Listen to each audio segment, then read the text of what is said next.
বিতরক ঘটনা। একই পরিবার থেকে তিনজন মৃত্যুবরণ করল সড়ক দুর্ঘটনায় অ্যাক্সিডেন্ট করে মারা গিয়েছে।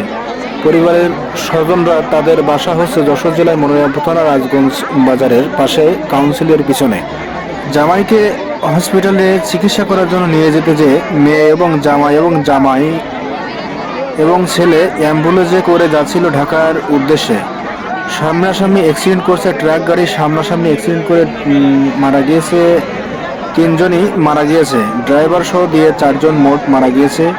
ঘটনাস্থলে একদমই জায়গায় মারা গিয়েছিল দুইজন এবং হসপিটালে একজন মারা গিয়েছিল। দ্বিতীয়ত একজন ড্রাইভারটি ভাঙা ফরিদপুর মেডিকেল হসপিটালে ভর্তি আছে। এখনও তার অবস্থা বেশি ভালো না, তবে তিনিও মনে হয় মারা যাওয়ার মতো অবস্থায় আছে।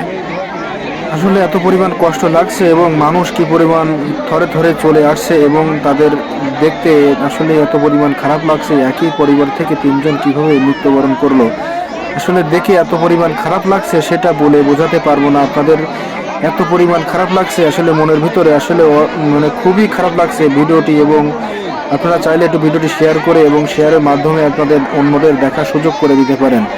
আসলে সতর্ক হয়ে চলা এবং বিশেষ করে শীতের সকালবেলায় কি পরিমাণ কুয়াশা পড়ে, আসলে রাস্তাঘাটে দেখে শুনে না চললে আসলে খুবই খারাপ এবং খারাপ লাগে। আসলে না দেখে শুনে চলতে পারলে খুবই খারাপ অবস্থায় চলবে। রাস্তাঘাটে আসলে চলতে গেলে সব কিছু নিয়ম মেনে চলে এবং শীতের সকালে কুয়াশার ভিতরে ঠান্ডা মাথায় এবং সব কিছু ঠান্ডা মাথায় করে চলে যাওয়াটাই বেটার।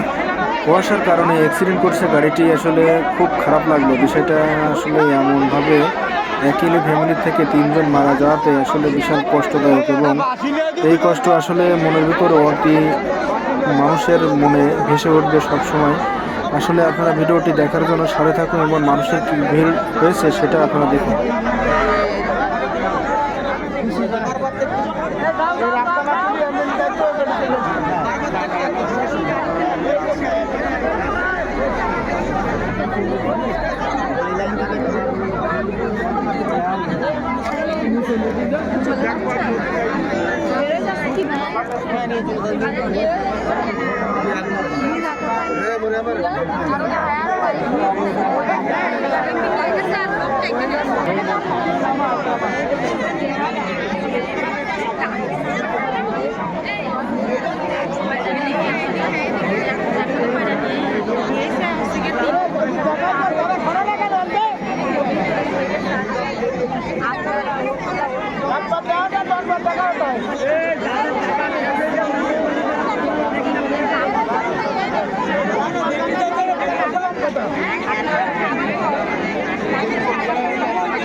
দেখি